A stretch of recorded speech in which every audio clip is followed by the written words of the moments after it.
Hi, Pam.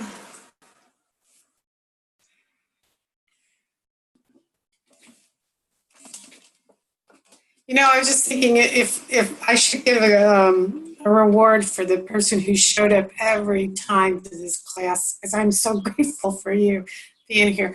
It's much easier to talk, knowing to tell what I'm going to say, knowing that I've got you listening. Even though I know there's people listening on the recording, there's a different energy about having you here. So thank you. So Jane, I'm not sure about Dusty, but Jane is having some um, probably related to children because I remember that age. But anyway, there's some things going on. She may or may not make it. So she was good enough to let me know, and hopefully Dusty can make it because I didn't hear either way. So, oh my goodness, let's do this thing then. So I'm going to talk about reincarnation because it's one of my favorite. It's one of my favorite topics, actually. Let me just close this down right here. Just make sure that I'm not missing. Oh, I'm just checking to see if anybody is checking in with me on this stuff. No, not right now. Okay, so let's close that down. So, I'm surprised that I'm talking about reincarnation when it comes to animals because I was on the fence about that for a long time. Like, well, but I'll get to that. But now I'm into it. I'm a believer, and I'm sharing what I think. I find it fascinating. I honestly don't believe people need to believe in animal reincarnation. I think it's more like if it pleases you, it's a very fascinating subject. I think if you don't buy it, and if you get a feeling like this animal had this stuff going on in a past life, I think then you can look at it as almost like a symbolism of maybe something that they're dealing with now. So if you don't want to believe in reincarnation, that was in a past life issue. It's a way of information being brought to you to say, this is happening in this life and it needs to deal with it. So it's up to each person. It's just I find it really, really interesting. I got to tell you my story is I heard about reincarnation in high school. Um, Interestingly, well, I wasn't taught there, but I was going to a Catholic girls' school, and here I am starting to learn about reincarnation. They didn't fit really well. But it seemed to me to make more sense, seriously, that there were multiple chances to get it right, rather than you got one chance, and if you get, the way I was brought up, one chance. You get it right, you go up. You get it wrong, you go down. That's it. End of story.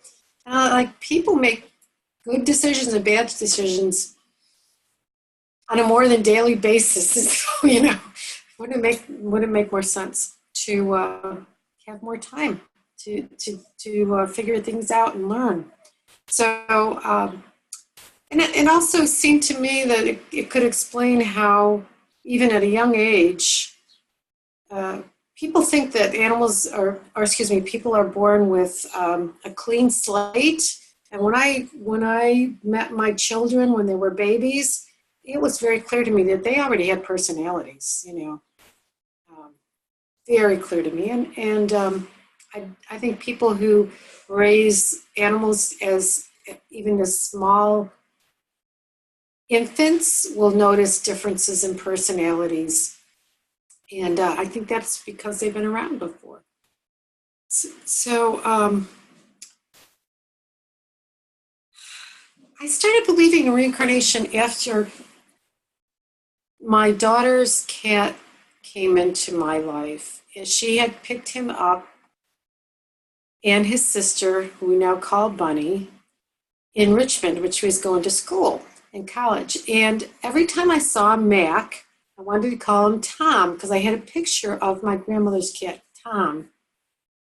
And I'm thinking, why the heck am I calling this cat Tom? And I even actually had a picture of a photograph in my head about how I had my arms around Tom. We were, and the picture was taken from behind, so you see a little kid, probably 3 years or younger, with her arm around the cat, and we're both peering into like a ditch. And so, you could tell we were best buddies. And I thought, well, maybe he's come back. Maybe that's Mac. There's got to be a reason I want to call him Tom.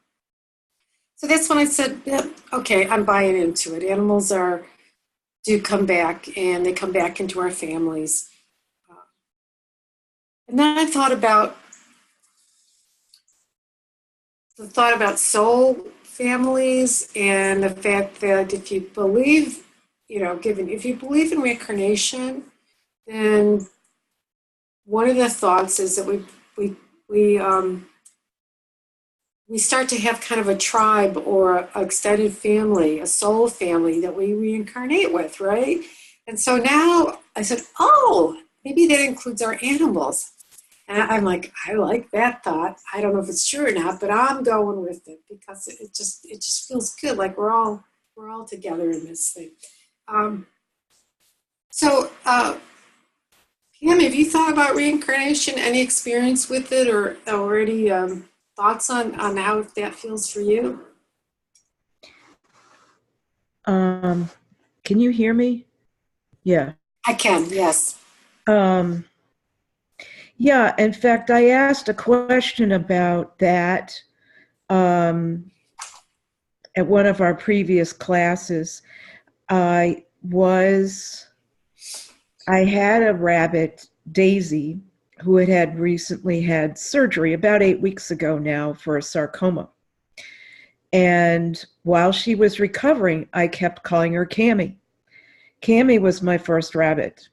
And they do look somewhat alike, but for some reason, Cammy kept coming to mind. And I did ask a question in this class about it. And I'm not calling her Cammy anymore. So I think it was a visitation. That's kind I of my thought okay. on that. Um, the soul group thing was, I had another rabbit named Molly who passed away, and I went to a psychic fair, and the person said that Molly was in a different soul group, so I might not see her again. I remember you talking about that. That's interesting. Yeah, so I didn't know what to make of that. She was always a bit aloof and not that bonded with me. Yeah. So it did kind of fit. Yeah. Do you feel like any of the animals that you have now may have been with you before? Any of the rabbits or the turtles even? Who knows? Um,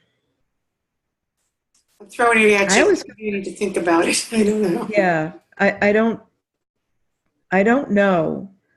Um, they all have different personalities, but I just assumed that I would recognize them if they did. Yeah. Somehow I would recognize the personality or something like that. And I hadn't thought about it, but something would remind me of them. That's what I thought. But I do believe in it. Yeah. And for people as well, I had someone do a reading of me some years ago without me requesting it. And I'd always said that, just out of the blue, I'd always said that in my past life, I had a lot of children, and this life, I didn't. Yeah. To show people that you can do just fine without kids.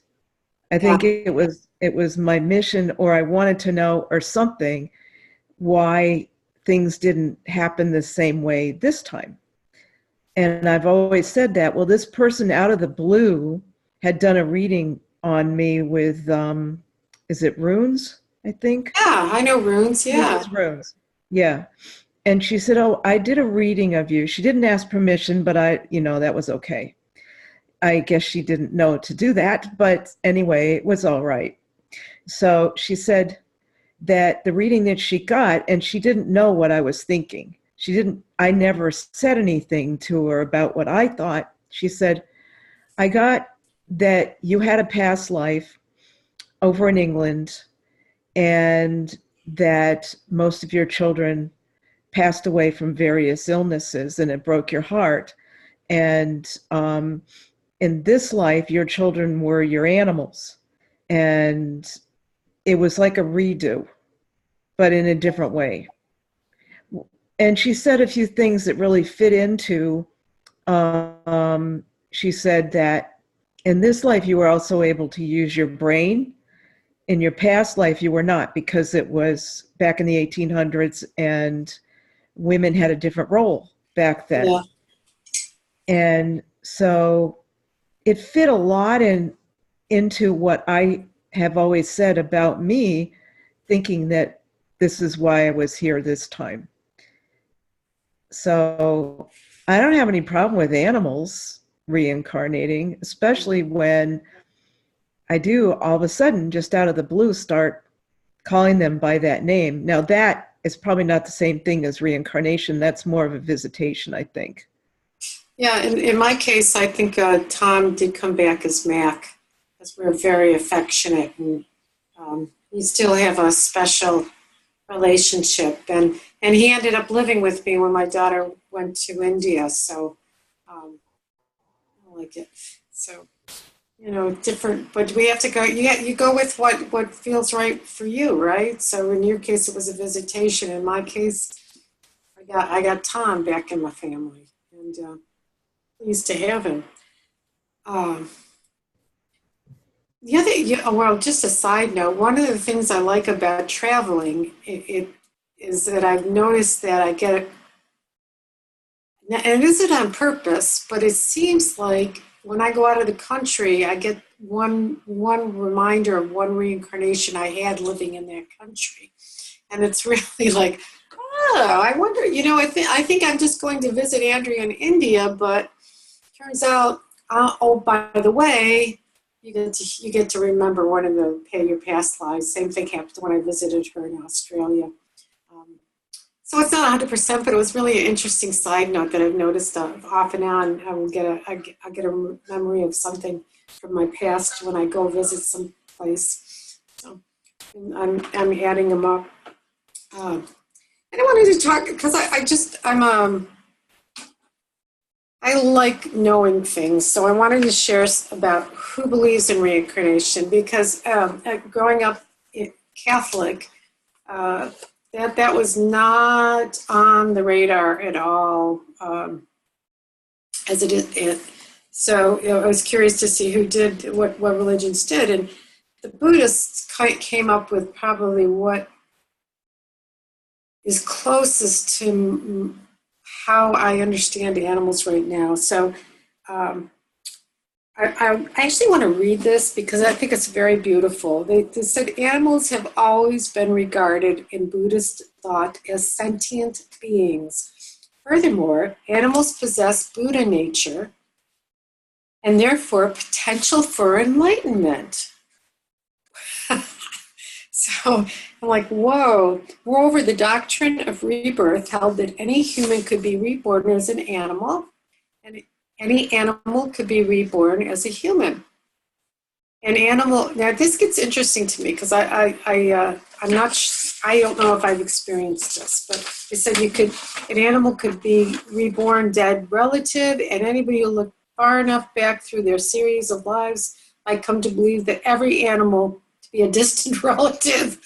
The Buddha expounded that sentient beings currently living in the animal realm have been our mothers, brothers, sisters, fathers, children, friends, and past rebirths. So not just animals, but family members. And what the other part that I love to share, because it's, from the cruelty standpoint, and this makes a really good point, one could not therefore make a hard distinction between moral rules applicable to animals and to those applicable to humans. Ultimately, humans and animals were part of a single family. They are all interconnected. So that's something that we haven't quite reached, but I think a lot of us are trying to bring that awareness back into the world. So I like that. And now I feel better about people that walk up to me and say, I swear, I think my dog is my grandfather. And I'm like, well, the Buddhist would say, yeah, you could be back. I used to think it was animals, and people, but I'm not sure anymore. Even some of the early Christian sects, the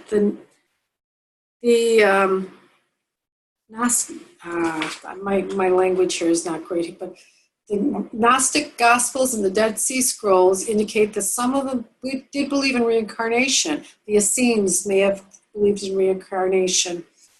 They just didn't make it into the current world of Christianity for the most part. But that was there. And I did a bit of research on the Jewish faith, and it looks like that at least, since I don't have personal knowledge of this, it's just what I've read here. The Kabbalah, the mysticism also feels like there was a tradition of reincarnation that was available with the Pharisees, and I remember there's this part in the New Testament where the guy asked Jesus, is this man's affliction his or his dad's? And that kind of, you think like, well, what do you mean? Reincarnation would explain that. So that was pretty cool. And then also, because we live here in North America, there's a lot of tribes, Native American tribes, that have beliefs in reincarnation. The Sioux of the Plains, the Cherokees, the Hopi, the Winnebago. It's funny because I think of Winnebago as a large vehicle, but the tribe, the Winnebago of the Great Lakes, also do have reincarnation beliefs. So that was my little teeny bit of research. If you have anything to add, please do. I'm always love to hear more information in that area. Let's see. No? Okay. All right. So the big question that people have is, can animals become people, and can people become animals? And there's even people who believe in reincarnation don't agree. Those who say, yeah, they can change. Some of them believe it's a punishment to come back as an animal. If you're a bad person, you come back as a spider. I kind of like spiders, so I don't know. Anyway. And then there's a really fun one I heard from a shaman friend of mine who said, yeah, and people are at the bottom of the evolutionary scale.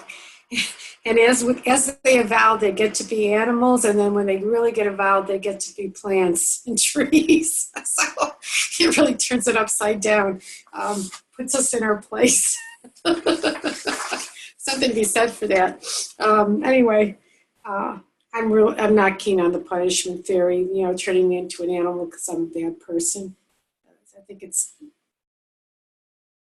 kind of demeaning animals. So I do have a great story on this. I got to tell the story. There's a snake that becomes a child. So let me just tell this story.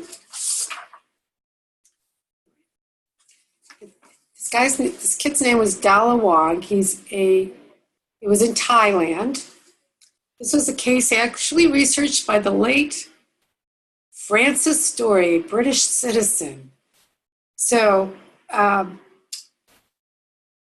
he interviewed a Thai boy who remembered his previous life.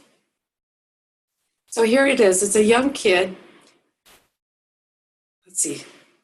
He remembers when he was a snake in a cave that one of his dad's neighbors, Mr. Hugh, dogs came into the cave and attacked Dalawang when he was a snake. And the man came in too. And there was a ferocious struggle between the cobras and the dogs. And the owner of the dogs entered because it was so ferocious and killed the snake. But the snake bit him on the shoulder before he died. So Mr. Hugh took the cobra's body back home and had him for dinner. And they shared the snake meat with the man who was going to be Dalawang's father in the future. And the snake spirit liked, keep following with me, Mr. Dalawang's dad. So he came and decided they would be his parents. And then when he got old enough, he came out, he actually recognized his past life attacker, Mr. Hugh, about 3 years old. He ran after him and tried to find a weapon and get him for killing him as a snake. And this was the story had not been told to the child, and Mr. Hugh and Mr. Dalawang's dad verified the story. So this is the most interesting story I've ever heard about, going from snake to human. And then he became a kind of a monk, and he actually went into the cave, and he would meditate in that cave. So that is, and he was still there when they actually met him, I think.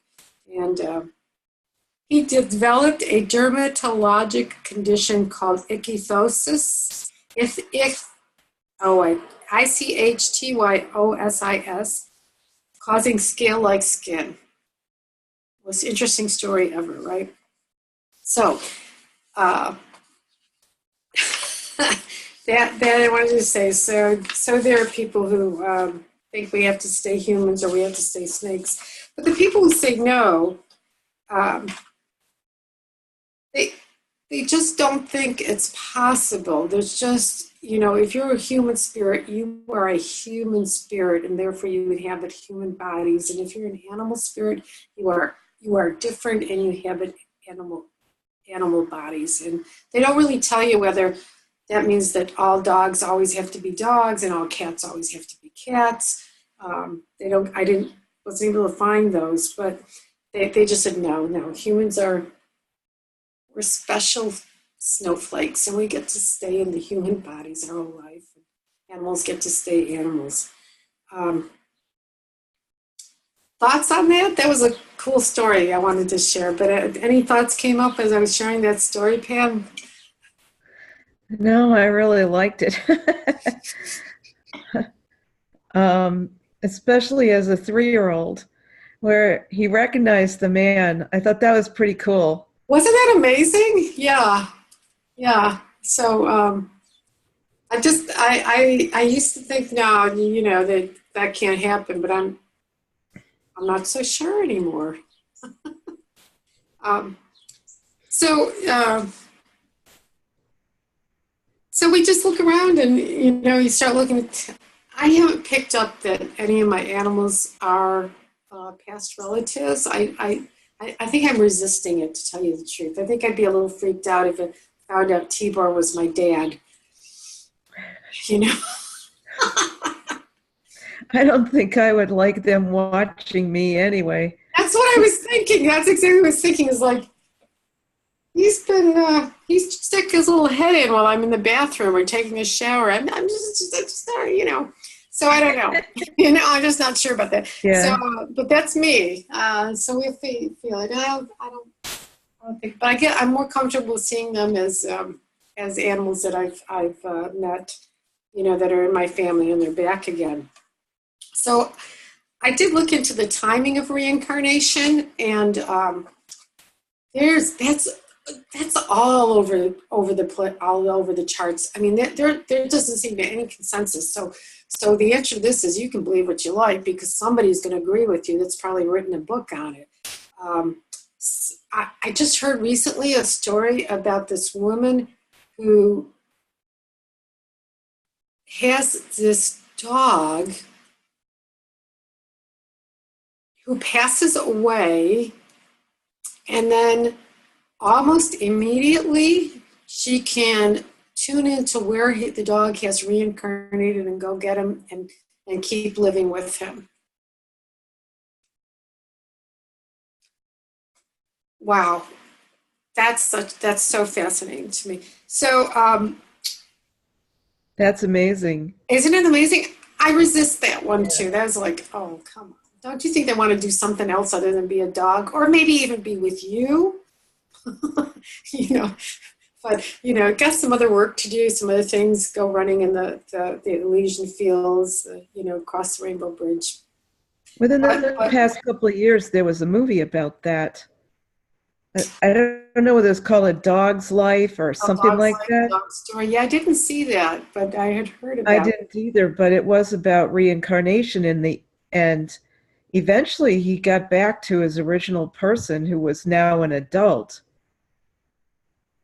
That is so cool. And I heard another story that was about a dog that was an older man's best friend when they were kids, and he reincarnated as a human being, and he still had all his dog traits, and he finally connected with the old man.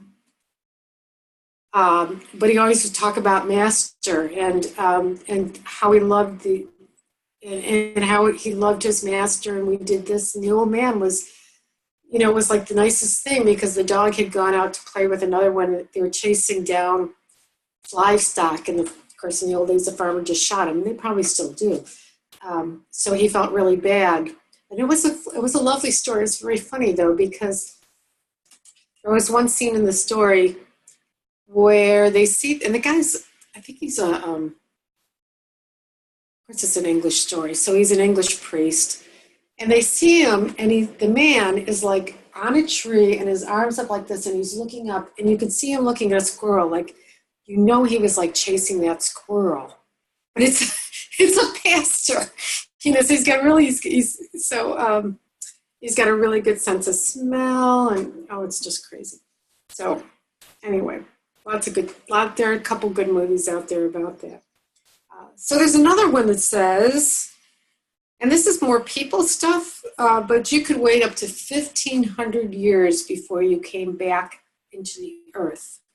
You could go out and you can kind of reincarnate or incarnate into different planets and do all that stuff. And that theory was, they felt that if you were out of the physical body for that long, that might be where people are born with things like ADD and Tourette's. It's stuff that's just like they're just not able to tune back into being in a physical body because it's been so long. It's an interesting concept. So, my version of all that reality is I don't think it's instantaneous. I think they take a break. They kind of regroup. They figure out what lessons, what went well and what didn't, and when they want to come back. Um, I've even met somebody asked me to do a reading for their cat who had just passed away, and it felt like there was almost, well, we're talking energy here, but a need for the cat to re-solidify its spirit because it was not attached to the body anymore. So it wasn't instantaneous. There was some changes going on in its movement into spirit. So I do think that it takes some time. And I think the other thing is, one of our lessons is to learn how to deal with grief. I don't know why that's an important lesson here, but it seems to be. Maybe I won't go in, I don't know. I think it has something to do with returning to the fact that souls are forever, and we really need to not just believe their bodies and they're gone. But if they come back right away, like this one person said, then you never get to go through that tough time of grief to find the other side where you find comfort and love and attachment to their spirit. So I think it's important for us to have a break from our loved ones to get us reattached. One of the ways we get reattached to our spirit, our spiritual life, maybe is a better way to say that. Wow, that's a big piece. How about you? Got any thoughts on that? It's on reincarnation and timing and all that sort of good stuff? I I agree.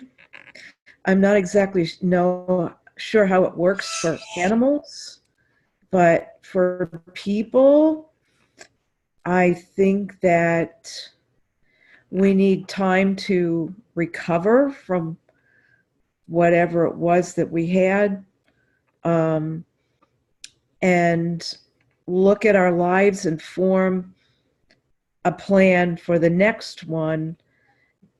If there's something new that you want to step into, you want to, your growth, your Yep. growth for your soul. I did I did read once that there's one person whose book I read believed that the earth is one of the more difficult places to reincarnate into I heard because that too. there's a Yeah. fair amount of evil difficulties here. And so a lot of souls come to earth because it's one of the more difficult ones, they grow. They're more apt to grow through that for spiritual growth. Thank you. That's a really good point. I had read that too. That is it, and for most of us, we can relate, right? And Yeah. for animals, I think too, if they need spiritual growth, I'm just not sure that they do. I think humans are in much worse shape that way. That's just what I believe. Being an animal rescue and you see what happens with them and what humans do, Mhm. it it's the humans that need the growth, not necessarily the animals. Point taken. Yeah. Thank you. Yeah, I think in those situations, the best I can come up with um, when awful things happen, it seems to me that uh, individual souls are willing to give people the chance to act better. You know, like you got it wrong before. Let's give you a chance to act better. I'm willing to sacrifice. Um, I'm willing to take a chance on you and see if you can do a better job this time. So that's just a sense that I have about it, and I could be wrong. I know that in my own life, I my good psychic, my friend Psychic Bob had said that I had died of alcoholism. He didn't call it alcoholism. He said uh, an overdose of drugs and pills, and it looked. People thought it was suicide, and I said, and the age that I passed, and because I had slipped on a glass and something like that, and then I have this little. What's really interesting is I have a little scar right here, which, you know, when you think of people slitting their wrists, that's pretty close to probably where it would be. And that was when I was 10 or 11, pushed my arm through the glass in this life. I've noticed that scars people can sometimes remember and relate those scars in this life to what's something that happened in a past life. So interesting enough, this life, I come back, I called myself an instant alcoholic, had a problem with alcohol. And this time I got sober about the same age as I passed away in a last life. And so it feels like we do come back to try to create a better outcome than what we did before. And some of us, you know, I feel really good about that I made a different decision this time. Not everybody does for whatever reason. So, yeah. So, And that keeps me trying to clean things up in my life so I don't have too many things to do again if I decide to come back. So let's see, how do you know if they've returned? So here are some hints. And you and I already talked about this. Sometimes if you remember, you keep calling an animal by a previous animal's name. It could be because you are remembering them. Tom now is Mac. I've also noticed in my family that when I've made a connection between an animal, current animal who's living in the family and past one, there were similarities in their names. So my son's dog, who passed away a couple of years ago, was Peanut. And I finally got the hint that she was probably my dog Pee-wee. And not that they looked alike, but there were some issues. There were some issues there in her past life that I wanted. I'm glad she came back and that I could address about being a better, even though I was a grandmother, she was my grandpup. I could do for her that I didn't do so well in my 20s when I had Pee-wee. So I had that kind of stuff going on.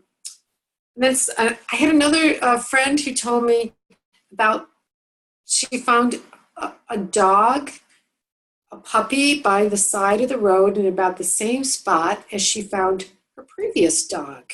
I'm like, I don't think it's a coincidence. I think that's just a hint that he's back. And then they might look similar. They might have a similar look, or they might have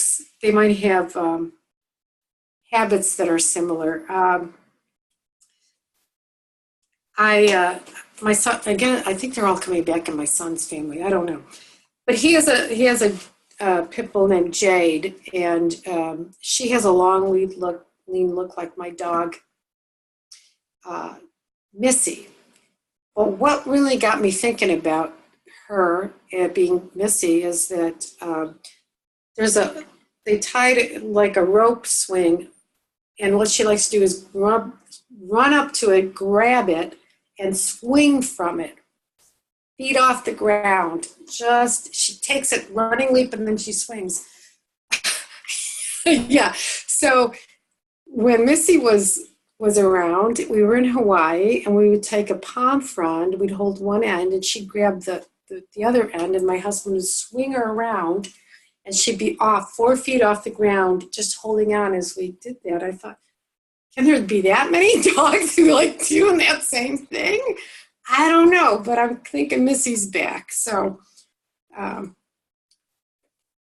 was that one. I'm hoping this is like seeding for like, I wonder, these two animals. I think this one's back because they're kind of like that one. And then the other thing I'd like to say is I found this was a really interesting story too. A guy had a longhorn steer as a pet, and what I understand, longhorn steers are usually really ornery. They're not friendly. They're dangerous. They got lots of things to get you with. But this one was like just cuddly and lovely, and he just loved that guy.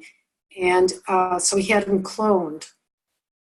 And he didn't get the same soul. He got an ornery so if you think it's in the DNA, I don't think it's in the DNA. It ain't in the DNA. It's a spirit entering the body. So don't expect you're going to clone him and get the same babe back. I don't know. Did that bring any thoughts up for you or comments that you might want to share? No, I thought that was really interesting. I never really thought about the DNA part, but I would expect the DNA to be part of the personality. But when you were talking about that person finding their dog in almost the same place, my first rabbit, Cammie, was a runaway, and she was loose outside. Now I'm in part of the rescue. I'm sort of running the part that is catching loose rabbits. And there are several that I've kept that I've gotten attached to. And Uh, I'm actually wondering if any of them are Cammy, except she was a bit of an ornery thing. Um, she had her own mind about things. And I do have a few like that. I'll have to think whether or not they were ones that were had her type of background. But okay. it is an interesting thing to think about. Yeah, it Most is, isn't it? that I found that I've kept seem to be very grateful to be safe, because they were outside with the hawks, the foxes, and all of that, and they're very affectionate. The ones that I've kept. Yeah. I'm glad to hear that. I always wondered if they like miss being outside, and what you're telling me is they don't. Well, they may. I Mm, mean, Georgie might, but mm. he's, he could be part cottontail, or I'm not sure, but he could be a cottontail, and that I think some of that's genetic. Yes. Um, I don't know if he misses being outside. I'm sure he doesn't miss having to deal with predators. No. True enough. Thank you. All right. Oh, But the others that I've caught, they don't seem to miss being outside. I miss it. They're enjoying. They'll come running up to me to beg or something. That's lovely. Yeah, they're They very know they got sweet. it good. Yeah. I'm glad. Um, so, so let's see. I just want to talk about. Oh yeah, so we kind of talked about this, but let me do some of the benefits of connecting when you figure out that there's, somebody's back, they're back. So then it's just the delight of saying, they come back, they cared enough to show up, and then you feel it's not the same. It's a new personality. I think the DNA does influence, and I think also that with animals, just like with people, they're they're not going to be the exact same personality that was when you had them before. I believe would be the point, or they want to evolve and try something new, or do something new, or be somebody new. But you get to have them back, and then if necessary, if like me with Pee Wee and coming back as Peanut, you might get to make some amends. If you're somebody like me who had some, when I was drinking and I had Pee Wee, I didn't do everything that anybody who's a good animal lover would say. That was what they would say, that would not be a good thing to do for your dog. So Well, that alone could help change their personality too, in that in nature versus nurture, yeah, um, in that depending on what you do, their personality may be somewhat different. I mean, it's true with the rabbits. The hmm, more you work with them, the sweeter they get, or they allow you to pet them. Some of the ones that maybe were not treated well when they were younger, if you yeah. work with them, they come around. And I had one that had two broken legs from a previous family. All the animals were taken away from the family, and she bit and charged me and was very difficult. Within 6 months, you could hold her like a baby. Oh, She yeah. was really a nice rabbit. How lovely. Yeah. So that is true. And I think that's what's nice with the animals. And sometimes I have to tell some of the animals who've had a tough life that you can let go of that stuff because it's just not true anymore. I mean, that was a reality then, but it isn't now, and it's never going to be again. And so relax into it, enjoy it, and so your rabbits are figuring that out on their own. That is so. I mean, obviously you're doing something good. I think they have a capability of doing that better than humans have. I know some animals are, there is a lifetime struggle with humans, there's definitely a lifetime struggle.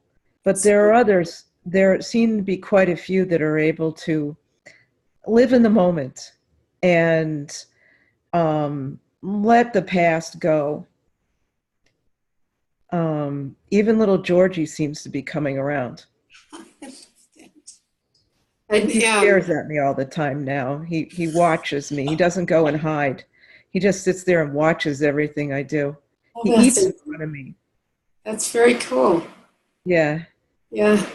And the thing I've been taught from my mentor, which I like about that, is sometimes as humans, we end up keeping them in that old frame of mind by saying, oh, this is my poor little rescue dog who was treated like this, or my cat. And so we keep reminding them of who they used to be, instead of what you're doing is saying, I don't care about all that right now. Here, have a little affection, have a little love, have a little food. And you just, you're not invested at all in their what was. You're investing in now. And so they're being able to just like, oh yeah. Yeah, because animals will kind of go with the energy of the people they're with too. And that can work for them or against them. So obviously you've got it going. See if we got anything else. Yeah. So I would say, I think what we're going to do is just have a little bit of fun with this. I'll do a very quick, clear and connect, and see right now. We'll do the time to see if anybody shows up to help you make the connection between here I am now and here's who I was. And anybody who's watching this afterwards, Dusty and Jane, spend the time and try it yourself. See if you get anything, because once you do that, I think you might start to get an aha moment. Even during your day or something, because that's what's happening to me. I'm getting these connections that I didn't see originally. So if you're willing to do that, we'll do just a quick one and see if you pick anything up tonight. All right. All righty. So. Do I pick one, or do I just wait and see who comes? What I would suggest is right now, think of, invite them in, use your intuition, but I was thinking that you would just think about the animals who are in your life right now, and just ask one of them to step forward, or if you think you've got something going on with one already, pull that one out and see. And maybe it'll show up that way. All right? Yeah, I was for the bring them all in and see who kind of pops in and says, hey, it's me. Or that's who I was. All right. All righty, so go ahead and get comfortable and close your eyes. We're going to do the meditation and then just give you a chance to connect. All right. We talked about a lot of interesting things tonight. I'm hoping they're interesting. I find them fascinating, but let's just breathe and start letting them go. So let's start with pulling out the locker, if you like the locker. I got mine. And as you breathe into your body and you just notice where you're sitting, what time of the day it is, kind of a relaxing time, hopefully. I'd like you to turn it into a relaxing time if it hasn't been. And for today, I want you to actually put a bubble around you while you're doing this, please. If you're feeling the effects of the day. Soundproof, if you have to. As you breathe in, see if there's any thoughts that are flying around that you think that might just be getting in the way of connecting with your animals, to see if any of them are reincarnated from past animals or people. You know, either one. We don't know who's going to show up.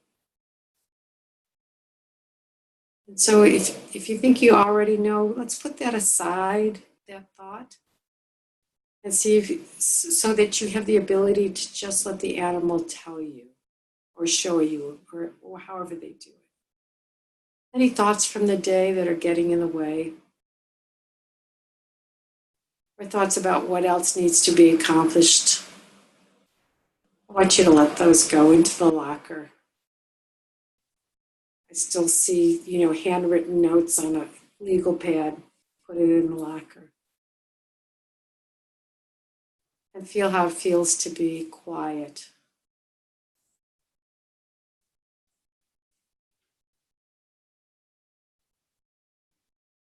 Okay. So it's a quiet mentally feeling. So let's do our physical body next. So let's see what's going on from our toes up to the top of our head. Are there any issues that might be getting in the way?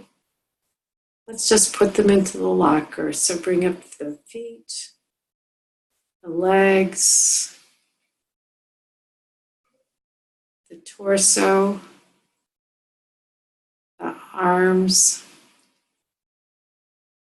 There we go. The back seems to be important as well, the neck, the head.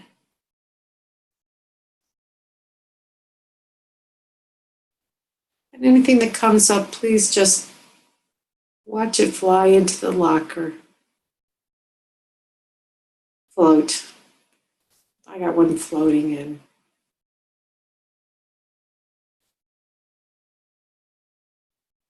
See how it feels to be quiet mentally and physically. And last, let's check emotions. So, if there are any emotions that are still lingering from the day, or any emotions about what's going to happen when you connect, that you think might get in the way, let's just release them into the locker and relax. There we go. All right.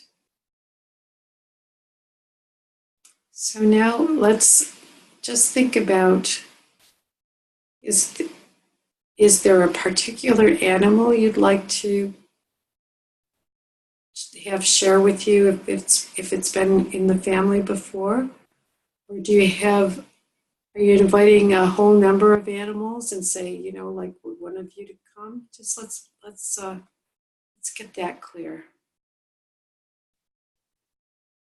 And have the animal or the many animals be on standby. All right, so breathe on in. We're going to move that energy from that breath down our body, out through our feet. Let me see, I want to feel both feet. Ready? Both feet, feel them. And push on down to the middle of the earth. And grab a little of that grounding water from Mother Earth. And now retract and bring that energy back up into our feet. Okay, and bring it up through our body, legs, torso, arms, neck, head. Stop a little for that connection, that touching the scalp, some sort of a feeling, there we go, that you get. And push up through the top of the head and take that trip all the way to the end of the universe. You know where it is. And see that little button, whatever it looks like, gold, whatever. Touch it and go through to that other place where you're so open to connecting and hearing seeing, experiencing, knowing, whatever it is that they want to share with you right now about having been in the family before, having been with you before. Okay. So now I'm going to get quiet and give you a couple minutes to experience that and see what you get.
Okay, that was pretty quick, I know.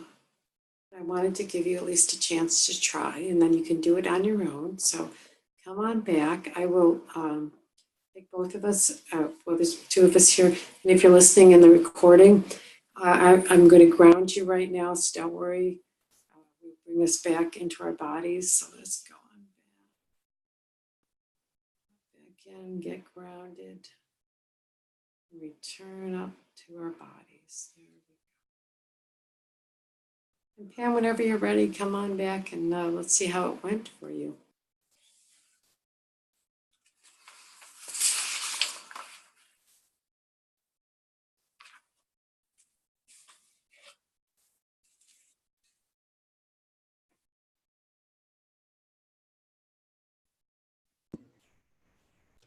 I'm not sure. That's fair. So what did you experience? Well, at first I thought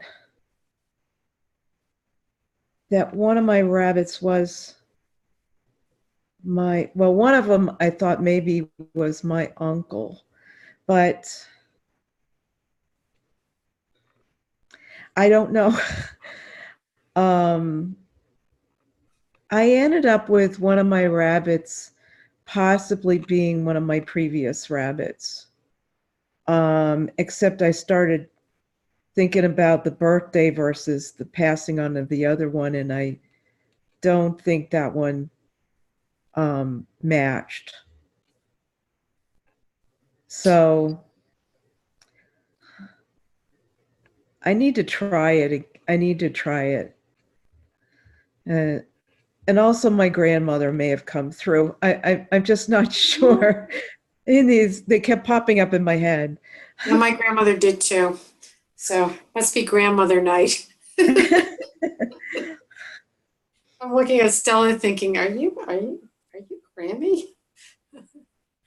So I don't know. Yeah. Um, I had a, she passed away when I was 12. And I had a good relationship with her. Now, the personality of the rabbit that popped up doesn't seem to match hers. So I'm not sure if that was just my imagination in that case. Yeah, Or my grandmother could be here and it could be in another rabbit or a turtle or something if they come across into animals. I don't know. that's what's fascinating is we got to keep trying till we get a feeling of more certainty. I don't know if there's complete certainty, but you're like, yeah, I don't think I'm making this one up. Um, you could, if you're, there may be times where you just feel more open. I know I hope I've mentioned this before, but um, sometimes dreams, but the waking state between fully awake and fully asleep, that is a spot where information comes in. So you might just have an intention that maybe they do a little clarifying for you at that time, or do the meditation. Yes. Uh, yeah. And when I meditate, I do start often approaching the sleep state. And that's kind of when, if I can remember it, things come through. Come through. Yeah. Yeah. Okay. So this was really good. Thank you. This was really good, and I'm hoping that folks who are listening to this later, you guys enjoy this as much as we did. And I got to tell you, there's potential. This is session 6. We got 8 sessions. I started a mentor program. I have 2 people in it. We're on month 3 right now, but it's a 6-month program. What they asked for, so what we're getting is 2 sessions a month. One is a one-on-one to talk about anything you want to talk about, and the other one is a Q&A for everybody in the group, which is a small group. And then plus I'm doing monthly topics with weekly prompts so that you get an email at the beginning of the week saying, okay, here's the topic and here's some ideas for you too. And we've had a lot of fun with that. So if you're interested in continuing on in a 6-month program, it's still small enough that I'm developing it, and we're having a lot of fun, but I'm still doing it at $150 a month and doing it there. So just so you know that that's available. If you're thinking about doing it professionally, then I'll turn you on to my mentor, Joan Ranquette, who's got some kick-ass professional programs. I'm a graduate and I'm a teacher there now. I'm on the faculty. So just want to make that available because